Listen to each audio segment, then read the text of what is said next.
Hello friends, नमस्कार। I am C A Ved and welcome you on my YouTube channel. जैसा कि आप thumbnail से देख पा रहे हैं, आज हम बात करेंगे इनकम टैक्स नोटिस के बारे में। इनकम टैक्स के अंदर क्या होता है कि जब आप अपने इनकम टैक्स की रिटर्न को फाइल कर देते हैं या आप अपने इनकम टैक्स की रिटर्न को फाइल नहीं करते हैं किसी भी रीज़न की वजह से, तो आपको इनकम टैक्स के अंदर नोटिस मिल सकता है। उस जो आपने रिटर्न फाइल की है उसके रिगार्ड में अगर कुछ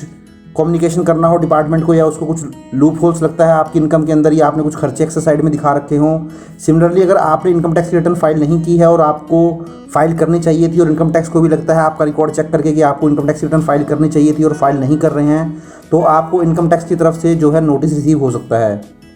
तो इस वीडियो के अंदर हम जानने की कोशिश करेंगे कि वो कौन कौन से सेक्शन हैं जिन सेक्शन के अंदर आपको नोटिस रिसीव हो सकता है और वो नोटिस आपको क्यों रिसीव होगा, और उस नोटिस के बारे में हम डिटेल में जानने की कोशिश करेंगे कि उस नोटिस का मतलब क्या है। तो चलिए डिटेल में हम एक बार अपनी वीडियो को देख लेते हैं और उन सारे ही सेक्शन को डिस्कस कर लेते हैं।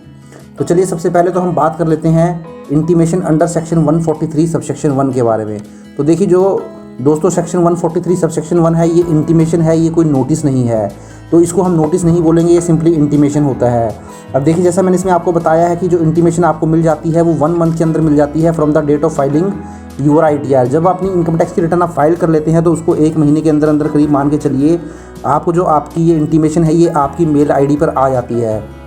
यहाँ पर क्या होता है कि जो भी आपने इनकम टैक्स की रिटर्न फाइल की होती है उसके कोरस्पॉन्डिंग में ही एक अलग से असेसिंग ऑफिसर भी जो है इनकम कैलकुलेट करता है और जानने की कोशिश करता है कि जो आपने अपनी इनकम टैक्स की रिटर्न के अंदर इनकम फाइल करी है या खर्चे दिखाए हैं या डिडक्शन दिखाई है, क्या वो एग्जैक्टली उनके रिकॉर्ड से मैच करती है। तो इसके अंदर क्या होता है कि कुछ जब वो चेक करता है तो कुछ आर्थमेटिकल एरर के लिए चेक करता है। वो चेक करता है कोई ऐसा कोई इनकरेक्ट क्लेम तो आपने नहीं कर लिया है अपनी इनकम टैक्स के रिटर्न के अंदर जो आपको नहीं करना चाहिए था,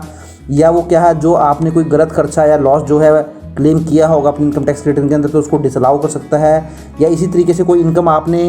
इंक्लूड करनी चाहिए थी अपने इनकम टैक्स रिटर्न के अंदर, आपने इंक्लूड नहीं की, तो वो इनको इंक्लूड कर सकता है। तो कहने का मतलब है ये सारे जब वो स्टेप फॉलो कर लेगा तो जो आपने इनकम दिखाई होगी, जो उसकी इनकम होगी उससे ये कम या ज़्यादा हो सकती है। तो उसके हिसाब से आपकी जो भी आपने इनकम टैक्स की रिटर्न फाइल करी थी उसमें रिफंड डिमांड या जो भी नो डिमांड या नो रिफंड की रिटर्न फाइल करी थी उसमें चेंजेस हो सकते हैं। तो जब ये जो सारी सिचुएशन को कंसिडर कर लेगा जो मैंने आपसे डिस्कस करी ऊपर, तो उसके बाद देखिए 3 सिचुएशन पॉसिबल हो सकती हैं। पहला तो क्या हो सकता है कि आपकी जो है वो टैक्स लायबिलिटी निकल के आ सकती है, और वो जो टैक्स लायबिलिटी होगी वो आपको with in 30 days of receiving the demand जो है वो पे करनी होगी। सपोज करें आपने इनकम टैक्स की रिटर्न फाइल करी थी, उसमें जो आपने टैक्स की लायबिलिटी डिपॉजिट करवाई थी वो कराई थी सपोज करें 10,000 रुपये। अब क्या है AO ने ये जो चारों सिचुएशन को जब कंसिडर किया तो इसमें से कोई एक सिचुएशन या 2 सिचुएशन आपके ऊपर फॉल हो गई और उसकी वजह से आपकी जो टैक्स लायबिलिटी थी वो 10,000 नहीं 15,000 20,000 25,000 जो भी है 10,000 से बढ़ जाती है। तो उस केस में आपके ऊपर डिमांड निकाल सकता है और वो डिमांड आपको जो है 30 दिन के अंदर पे करनी होगी from the date of receiving the demand. दूसरी कंडीशन क्या हो सकती है, additional date refund is determined, क्योंकि जो वो कैलकुलेशन की जाएगी AO के द्वारा उसकी वजह से ये भी हो सकता है कि जो आप रिफंड क्लेम कर रहे थे या डिमांड कर रहे थे, हो सकता है आपका रिफंड ज़्यादा बन जाए या डिमांड ना हो आपका रिफंड बन जाए। या तीसरी सिचुएशन हो सकता है किसी भी तरीके का रिफंड या डिमांड ना बने। तो ये 3 सिचुएशन जो है दोस्तों आपकी 143(1) के अंदर जो आपको इंटीमेशन रिसीव होती है आपकी मेल ID पर, वहाँ पर ये 3 सिचुएशन होती है। तो देखिए मैं आपको यहाँ पर दिखा देता हूँ किस तरीके की इंटीमेशन आपकी मेल ID पे आती होगी, क्योंकि आप इससे हैबिचुअल हैं तो आपको इस तरीके से कुछ इंटीमेशन ज़रूर आती होंगी। जैसे कि असेसमेंट ईयर 21-22 की मैं आपको एक दिखा देता हूँ। एक रिफंड तक का केस था, तो उस केस में देखिए एक इंटीमेशन आ गई थी कि जो रिफंड है वो उन्होंने क्लियर कर दिया था, और जो आपने इनकम टैक्स की रिटर्न फाइल करी थी उसी के हिसाब से उन्होंने वो रिफंड सेम दे दिया था। तो जब रिफंड होता है तो उसमें ग्रीन हो जाता है। उसी तरीके से अगर कोई डिमांड होती है तो उसका जो कलर है वो रेड हो जाता है। ये जो कलर होता है जो ग्रीन दिखाई दे रहा है वो रेड हो जाएगा। सिमिलरली अगर कोई नो रिफंड और नो डिमांड का केस होगा, मीन्स किसी भी तरीके की टैक्स लायबिलिटी या रिफंड नहीं बनेगा, तो उस केस में जो कलर होता है इसका वो ब्लू होता है। तो ये 3 कलर में आती है। तो रिफंड होगा तो ये ग्रीन कलर हो जाएगा जो कि आपको दिख ही रहा है स्क्रीन पे। अगर डिमांड होगी तो रेड कलर होगा, और नो रिफंड और नो डिमांड होगी तो उस केस में ब्लू कलर हो जाएगा। तो इस तरीके से देखिए दोस्तों आपको 143(1) सबसेक्शन 1 के अंदर आपको इंटीमेशन आ जाएगा जब अपनी इनकम टैक्स की रिटर्न आप फाइल कर देंगे। तो उस इंटीमेशन के अंदर जो भी आपने उस इनकम टैक्स की रिटर्न के अंदर डिमांड रिफंड या नो रिफंड दिखाया था तो वो चेंज हो सकता है आपका इन 4 रीज़न की वजह से जो मैंने आपके साथ डिस्कस कर ली हैं। तो ये तो मेरा पहला सेक्शन हो गया, सेक्शन 143 सबसेक्शन 1। अब हम बात कर लेते हैं दूसरे सेक्शन की जहाँ आपको नोटिस आ सकता है। ये है हमारा डिफेक्टिव रिटर्न का नोटिस आपको आ सकता है सेक्शन 139 सबसेक्शन 9 के अंदर। तो देखिए जो ये डिफेक्टिव रिटर्न का नोटिस है आपको ये बिलो सिचुएशंस की वजह से आपको आ सकता है। पहला तो क्या हो सकता है कि आपने रॉन्ग ITR फॉर्म चूज़ कर लिया। ये कैसे हो सकता है, सपोज करें आपको ITR 2 फाइल करनी चाहिए थी बट आपने ITR 2 फाइल ना करके ITR 1 फाइल कर दी, तो इस वजह से आपका जो ITR का फॉर्म था वो रॉन्ग हो गया, तो उसकी वजह से आपको ये नोटिस आ सकता है। सिमिलरली कुछ इन्फॉर्मेशन आपने जो अपनी ओरिजिनल रिटर्न फाइल करी उसके अंदर कुछ इन्फॉर्मेशन आपको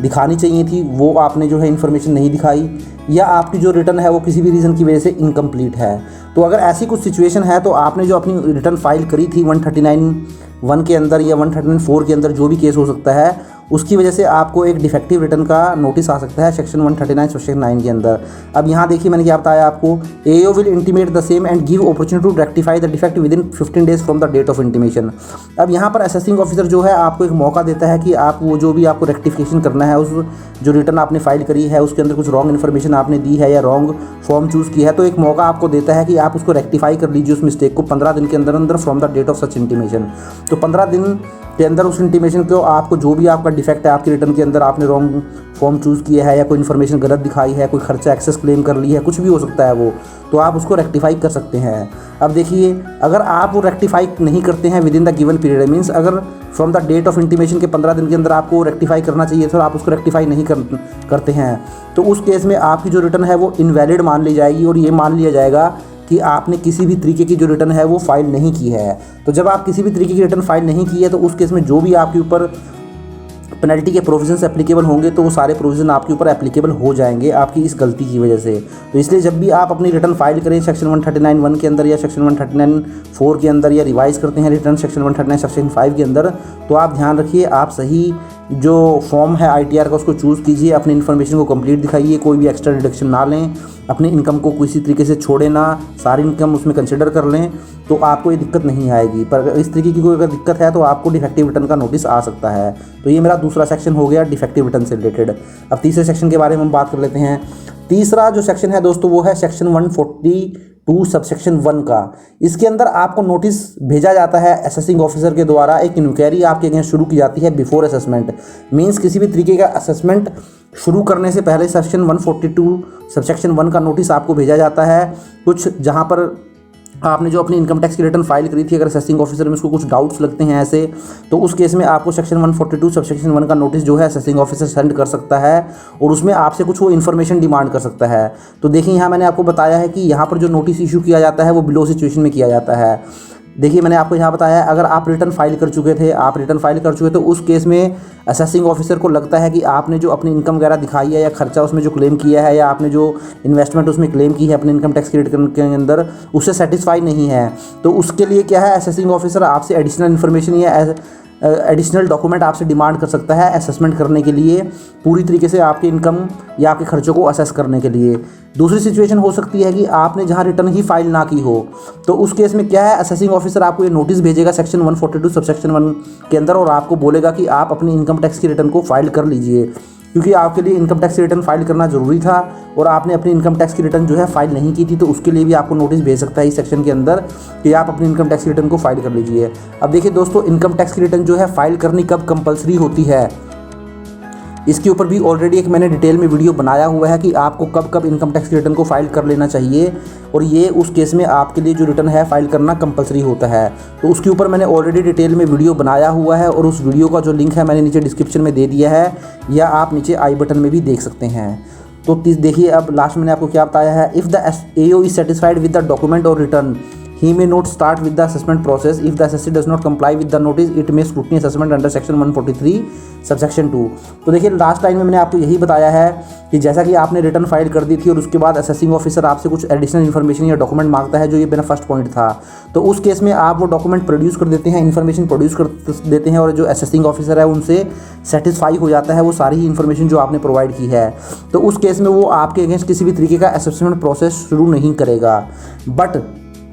जो असेसिंग ऑफिसर ने आपको नोटिस दिया था उसके अगेंस्ट आप उसको डॉक्यूमेंट प्रोवाइड नहीं करते हैं, या फिर आपने रिटर्न फाइल नहीं की थी, आप उसके अगेंस्ट रिटर्न फाइल नहीं करते हैं, जो कि मैंने ये सेकंड पॉइंट में बताया था, तो उस केस में आपके अगेंस्ट को स्क्रूटनी असेसमेंट का केस चला सकता है सेक्शन 143 सबसेक्शन 2 के अंदर, और उसके तहत आपके ऊपर हैवी फाइन और पेनल्टीज़ भी लगाई जा सकती हैं या लगाई जाएंगी। तो ये मेरी बात हो गई सेक्शन 142 सबसेक्शन 1 की। अब हम बात कर लेते हैं दोस्तों section 143 sub section 2 scrutiny assessment का नोटिस, जो कि मैंने आपको यहाँ देखिए बताया था। जब सेक्शन 142(1) का नोटिस आपको दिया गया और आपने कंप्लाई नहीं किया तो उस केस में सेक्शन 143(2) का नोटिस आपको भेजा जा सकता है। तो सेक्शन 143 सब सेक्शन 2 के अंदर आपको स्क्रूटनी असेसमेंट के लिए नोटिस आपको सेंड किया जा सकता है डिपार्टमेंट के द्वारा। अब देखिए, if the assessing officer is not satisfied with the information और document produced in response to income tax notice 1 section 142 sub section 1। देखिए यही ये पीछे वाला सेक्शन जो मैंने आपके साथ डिस्कस किया था कि सेक्शन 142 सब सेक्शन 1 के अंदर आपको वो नोटिस देगा, कुछ इन्फॉर्मेशन आपसे डिमांड कर सकता है, या आपने रिटर्न फाइल नहीं की तो रिटर्न फाइल करवा सकता है। तो ये यही बताया गया है कि जो सेक्शन 142(1) के अंदर आपको उसने नोटिस भेजा था असेसिंग ऑफिसर ने, उसके तहत आपने जो उसको इन्फॉर्मेशन या डॉक्यूमेंट प्रोवाइड करी, यदि असेसिंग ऑफिसर जो है उस इन्फॉर्मेशन से सेटिस्फाई नहीं होता है तो उस केस में आपको सेक्शन 143 सब सेक्शन 2 का नोटिस मिल सकता है। और उसका मतलब ये होता है कि आपकी जो रिटर्न है असेसिंग ऑफिसर के द्वारा डिटेल्ड स्क्रूटनी के लिए सिलेक्ट कर ली गई है। मींस अब आपका डिटेल में स्क्रूटनाइज किया जाएगा, आपकी जो भी इनकम आपने दिखाई है उसको डिटेल में चेक किया जाएगा, या जो भी आपने इन्वेस्टमेंट या खर्चा क्लेम किया है अब उसको डिटेल में उसकी स्क्रूटनी की जाएगी। तो देखिए, through the detailed scrutiny the AO want to ensure the SSC has done any of the following. अब स्क्रूटनी असेसमेंट क्यों करना चाहता है assessing officer? Scrutiny assessment assessing officer ये जानने के लिए करना चाहता है कि आपने क्या किसी भी तरीके की इनकम को अंडरस्टेट तो नहीं किया। अंडरस्टेट का मतलब, इसका मतलब ये है कि सपोज करें आपको जो अपनी इनकम टैक्स की रिटर्न आपने जो फाइल करी उसमें आपको 20 लाख की इनकम दिखानी चाहिए थी, बट आपने वहाँ पर जो इनकम दिखाई अपनी इनकम टैक्स की रिटर्न के अंदर वो 20 लाख से कम दिखाई है। 15 लाख दिखा सकते हैं, 17 लाख दिखा सकते हैं, 10 लाख दिखा सकते हैं। मीन्स आपको 20 लाख रुपए की इनकम दिखानी चाहिए थी और आपने 20 लाख नहीं दिखाई, उससे कम दिखाई। तो ये स्क्रूटनी असेसमेंट के थ्रू जो जानने की कोशिश करेगा असेसिंग ऑफिसर, यही जानने की कोशिश करेगा कि आपने किसी भी तरीके की इनकम को कंसील नहीं किया है, छुपाया नहीं है। सिमिलरली आपने कोई लॉस को एक्सेसिव क्लेम नहीं किया है। वही बात हो गई, आपको 10 लाख रुपए का लॉस जो है वो क्लेम करना चाहिए था आपको अपनी रिटर्न में, लेकिन आपने 10 लाख से ज़्यादा कर लिया, 12 लाख कर लिया, 15 लाख कर लिया, 20 लाख कर लिया। तो ये भी वही वजह है, ये भी आपका क्या है इनकम टैक्स को जो है कम कर देता है। तो ये जानने की कोशिश करेगा। सिमिलरली जो ए है वो जानने की कोशिश करेगा क्या आपने किसी भी तरीके की जो टैक्सेस हैं वो कम पेमेंट तो नहीं की है। आपको सपोज करें 50,000 टैक्स पे करना था तो कहीं आपने ऐसा तो नहीं कि 40,000 ही टैक्स पे किया है। तो इस तरीके से जो स्क्रूटनी असेसमेंट करेगा असेसिंग ऑफिसर, इसके लिए वो सेक्शन 143(2) के अंदर आपको नोटिस देगा, और नोटिस देने के बाद वो डिटेल में आपके जो भी आपकी बुक्स ऑफ अकाउंट्स हैं या आपने जो इनकम टैक्स रिटर्न फाइल की है इसके लिए आपकी वो बैंक स्टेटमेंट मंगा सकता है, आपसे जो भी रिलेटेड डॉक्यूमेंट है आपने इन्वेस्टमेंट की है वो आपके प्रूफ मांग सकता है। तो सारी इन्फॉर्मेशन आपसे मांग ली जाएंगी और फिर उसके बाद वो डिटेल में ये जानने की कोशिश करेगा कि आपने इनकम कहाँ कम दिखाई है या खर्चे कहाँ ज़्यादा दिखाए हैं या फिर आपने कहाँ टैक्स पे कम किया है। तो ये मेरी बात हो गई दोस्तों सेक्शन 143 सब सेक्शन 2 के अंदर स्क्रूटनी नोटिस की। अब हम बात कर लेते हैं सेक्शन 148 की income escaping assessment. Means income escaping assessment का मतलब होता है आपके अगेंस्ट एक ऐसा असेसमेंट चलाया जाएगा जो कि इनकम एस्केपिंग से रिलेटेड है। मीन्स आपने इनकम छुपाई है, अब उससे रिलेटेड आपके ऊपर जो है असेसमेंट चलाया जाएगा। तो देखिए, अगर असेसिंग ऑफिसर को रीज़न टू बिलीव होता है, अगर असेसिंग ऑफिसर को ये यकीन हो जाता है जो सेक्शन 143(2) के अंदर उसने आपको नोटिस भेजा था उसको उस में डिटेल में स्क्रूटनी करने के बाद अगर ये रीज़न उसको ये सेटिस्फाई हो जाता है असेसिंग ऑफिसर की आपने जो अपनी इनकम है उसको कम दिखाया था इनकम टैक्स के रिटर्न में, या आप बोल सकते हैं आपने इनकम को आपने करेक्टली डिस्क्लोज़ नहीं किया था, या फिर आपने अपनी इनकम टैक्स के रिटर्न में जो खर्चे हैं वो ज़्यादा दिखाए थे, जो टैक्सेस थे आपने वो कम पे किए थे, या फिर आपको इनकम टैक्स की रिटर्न फाइल करनी चाहिए थी आपने रिटर्न फाइल नहीं की। जैसे कि मैंने आपको पीछे बताया था कि मैंने इसके ऊपर ऑलरेडी डिटेल में वीडियो बनाया हुआ है और उस वीडियो का जो लिंक है मैंने नीचे डिस्क्रिप्शन में दे दिया है, जहां आपको इनकम टैक्स की रिटर्न फाइल करना कंपलसरी होता है। तो ऐसा भी हो सकता है कि आपको इनकम टैक्स की रिटर्न फाइल करनी ज़रूरी थी और आपने फाइल नहीं की, उसके बाद आपको 143(2) के अंदर जो नोटिस दिए गए हैं वहाँ से असेसिंग ऑफिसर को पता चल गया कि आपने इनकम टैक्स की रिटर्न फाइल नहीं की है। तो अगर ऐसी कोई सिचुएशन है, सिमिलरली आपने हाई वैल्यू ट्रांजैक्शन किए हैं। अब ये हाई वैल्यू ट्रांजैक्शन के ऊपर भी मैंने ऑलरेडी डिटेल में वीडियो बनाया हुआ है और उस वीडियो का लिंक भी मैंने नीचे डिस्क्रिप्शन दे दिया है, या आप ऊपर आई बटन में भी देख सकते हैं कि ये हाई वैल्यू ट्रांजैक्शंस क्या होते हैं या किन किन को एसएफटी या हाई वैल्यू ट्रांजैक्शन बोला जाता है। क्या होता है दोस्तों हाई वैल्यू ट्रांजैक्शन? क्या होता है आपकी जो 26 AS होता है या फिर आपका बोल सकते हैं एनुअल इन्फॉर्मेशन स्टेटमेंट होता है उसके अंदर आपको रिफ्लेक्ट हो जाते हैं, तो वो हाई वैल्यू ट्रांजैक्शन भी आपको दिखाने ज़रूरी होते हैं। तो अगर इस तरीके की situation assessing officer in situation के बारे में कंफर्म हो जाता है, 100% श्योर हो जाता है, तो उस केस में असेसिंग ऑफिसर क्या होगा, आपके जो केस हैं, आपने इनकम टैक्स की रिटर्न जो फाइल करी हैं पिछले कुछ सालों में, वो आपके केस ओपन कर सकता है। अब देखिए सेकंड पॉइंट में मैंने आपको यही बताया है, the time limit up to which AO can reopen the assessment of tax payer. Means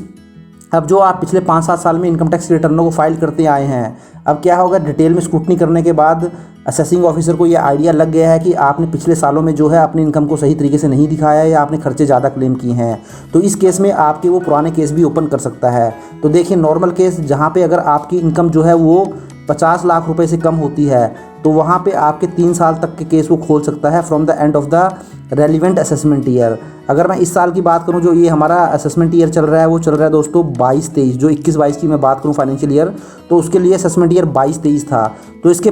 3 सालों तक के भी पिछले केस जो है असेसिंग ऑफिसर आपके रीओपन कर सकता है, ये जानने के लिए कहीं पिछले सालों में भी आपने ऐसा तो नहीं किया है। अगर आपकी इनकम 50 लाख क्रॉस कर गई थी, मीन्स जहाँ पे आपकी इनकम जो है वो 50 लाख से ज़्यादा हो गई थी, तो वो 3 साल से ज़्यादा और मैक्सिमम जो है आपकी वो 10 साल तक के पिछले इनकम टैक्स की रिटर्नों को चेक कर सकता है, आपके बुक्स ऑफ अकाउंट्स चेक कर सकता है। तो देखिए दोस्तों, सेक्शन 148 के अंदर इस तरीके से आपके अगेंस्ट इनकम एस्केपिंग असेसमेंट का जो केस है वो चलाया जा सकता है। अब हम 6th की बात कर लेते हैं। 6th है, सेक्शन 156 के अंदर आपको नोटिस ऑफ डिमांड भेजा जा सकता है। तो देखिए नोटिस ऑफ डिमांड क्या कहता है, जहां पर आपको किसी भी तरीके का इंटरेस्ट, टैक्स, पेनल्टी, फाइन या कोई और सम इनकम टैक्स पेबल के तहत आपको इनकम टैक्स के अंदर कोई और सम आपको पे करना था, जो नोटिस आपको ऑलरेडी सेक्शन 143(2) के अंदर, या फिर आप बोल सकते हैं मैंने ये आपको बताया था सेक्शन 148 का जो नोटिस दिया गया था या आपके अगेंस्ट कोई ऑर्डर पास किया गया था और उसमें आपको बोला गया था कि आप किसी भी तरीके का टैक्स, इंटरेस्ट, पेनल्टी, फाइन या कोई और अमाउंट पे करें जो कि असेसिंग ऑफिसर को लगता है कि ये वैलिड है और आपको पे करना चाहिए। तो उसके लिए असेसिंग ऑफिसर क्या कर सकता है कि आपको सेक्शन 156 के अंदर नोटिस भेज सकता है और उस नोटिस के अंदर आपको बताएगा, कंफर्म करेगा कि आपको कितना अमाउंट पे करना है। अब जो सेक्शन 156 का नोटिस आएगा उसके अंदर मेंशन किया होगा कि आपको जो पे करना है वो 10 लाख रुपए, 15 लाख रुपए, 20 लाख, जो भी आपको बनता है वो सारा आपको डिटेल दी होगी कि आपका कितना टैक्स बनता है, उसके ऊपर कितना फाइन या पेनल्टी बनती है। तो इस तरीके से 156 का नोटिस जो आपको दिया जाएगा उसके अंदर ये बता दिया जाएगा। उसके बाद क्या है, जैसे ही आपको वो नोटिस रिसीव होगा, अब उसके 30 दिन के अंदर अंदर आपको क्या है, जो वो अमाउंट आपको नोटिस के अंदर बताया गया था वो आपको पे करना पड़ेगा। अब देखिए इस तरीके का जो नोटिस है इसकी कोई टाइम लिमिट नहीं है, ये नोटिस आपको कभी भी दिया जा सकता है। अब इस केस में जो आपको अमाउंट पे करने के लिए बोला गया था, अगर आप वो अमाउंट पे नहीं करते हैं तो उस केस में आपको असेसी इन डिफ़ॉल्ट मान लिया जाएगा और आपके ऊपर सेक्शन 220 सबसेक्शन 2 के अंदर जो भी इंटरेस्ट है 1% पर मंथ या पार्ट ऑफ मंथ के लिए आपके ऊपर ये लगा दिया जाएगा और उसके तहत आपके अकॉर्डिंग आपके ऊपर जो पेनल्टी है सेक्शन 221 सबसेक्शन 1 के अंदर इस इंटरेस्ट के अलावा वो पेनल्टी भी इम्पोज कर दी जाएगी। तो देखिए सेक्शन 156 के अंदर आपसे नोटिस ऑफ डिमांड के तहत आपसे वो जो भी रकम है वो वसूल कर ली जाएगी जो भी आपने टैक्स की चोरी की है। तो चलिए दोस्तों, अब हम बात कर लेते हैं सेक्शन 245 के बारे में। तो सेक्शन 245 क्या कहता है, सेक्शन 245 के अंदर ये बताया गया है कि सेट ऑफ कर लिया जाएगा refund against the tax remaining payable. अब देखिए, notice under section 245 is issued when the tax refund for assessment year is adjusted against the tax demand due from the assessee. इसका मतलब ये होता है कि सपोज करें आपने असेसमेंट ईयर 2022-23 की जो रिटर्न फाइल करी और उसके अंदर आपने 50,000 का जो रिफंड है वो शो कर दिया कि आपने 50,000 का रिफंड गवर्नमेंट से लेना है। बट क्या हुआ कि आपको यहाँ पर जो इंटीमेशन आएगी उसमें आपको नज़र आ जाएगा, जो मैंने आपको स्टार्टिंग में सेक्शन 143 सबसेक्शन 1 के अंदर आपको बताया था इंटीमेशन के बारे में, वहाँ पर आपको सेक्शन 245 के अंदर नोटिस आ जाएगा और वहाँ बता दिया जाएगा कि आपकी जो कोई पुरानी डिमांड है 10,000 रुपये वो आपकी बन रही है। तो इस केस में जो आपको क्या करना होगा, इसके अंदर आपको सबसे पहले तो ये जो 10,000 रुपये की डिमांड है ये पेमेंट करनी होगी, उसके बाद ही आपको जो 50,000 का रिफंड आएगा। तो कहने का मतलब आपको जो नेट आपको मिलेगा आपके हैंड में आएगा वो 50,000 रुपये नहीं मिलेगा, उसमें से 10,000 की डिमांड आपसे एडजस्ट कर ली जाएगी। तो इसके ऊपर भी ऑलरेडी जो है मैंने एक डिटेल में वीडियो बनाया हुआ है और उस वीडियो का जो लिंक है मैंने नीचे डिस्क्रिप्शन में दे दिया है, आप जाएँ और देख लें, या ऊपर आई बटन में भी आप देख सकते हैं कि कैसे आपको ये जो सेक्शन 245 है इसकी जो डिमांड है वो पे करनी है। क्योंकि जब तक आप ये डिमांड नहीं पे करेंगे, ये जो 10,000 की डिमांड है ये पे नहीं करेंगे, तब तक आपका ये जो 50,000 रुपये का रिफंड है वो नहीं आएगा। तो कहने का मतलब पहले आपको डिमांड की पेमेंट करनी पड़ेगी, उसके बाद ही आपका जो है 50,000 रुपये का रिफंड आ जाएगा। और यहाँ पे देखिए मैंने आपको बताया है इसके लिए भी जो नोटिस सर्व करने की कोई टाइम लिमिट नहीं है, ये नोटिस आपको कभी भी आ सकता है। तो देखिए मैंने आपसे दोस्तों कुछ 6 या 7 तरीके के जो नोटिस जो इनकम टैक्स के अंदर आपको मिल सकते हैं अगर आप अपनी इनकम टैक्स रिटर्न को फाइल करते हैं या फाइल नहीं करते हैं, दोनों ही सिचुएशन में। वो सारे ही मैंने आपके साथ एक एक करके डिस्कस कर लिए हैं और आशा करता हूँ कि कहीं ना कहीं जब भी आप अपनी इनकम टैक्स रिटर्न फाइल करते हैं या फिर आप नहीं करते हैं तो आपको इस तरीके का नोटिस आ सकता है या आया भी होगा। तो दोस्तों, अगर आपको वीडियो अच्छा लगा है तो वीडियो को लाइक, शेयर और सब्सक्राइब जरूर कर लीजिए। Thank you very much. Have a nice day. Take care.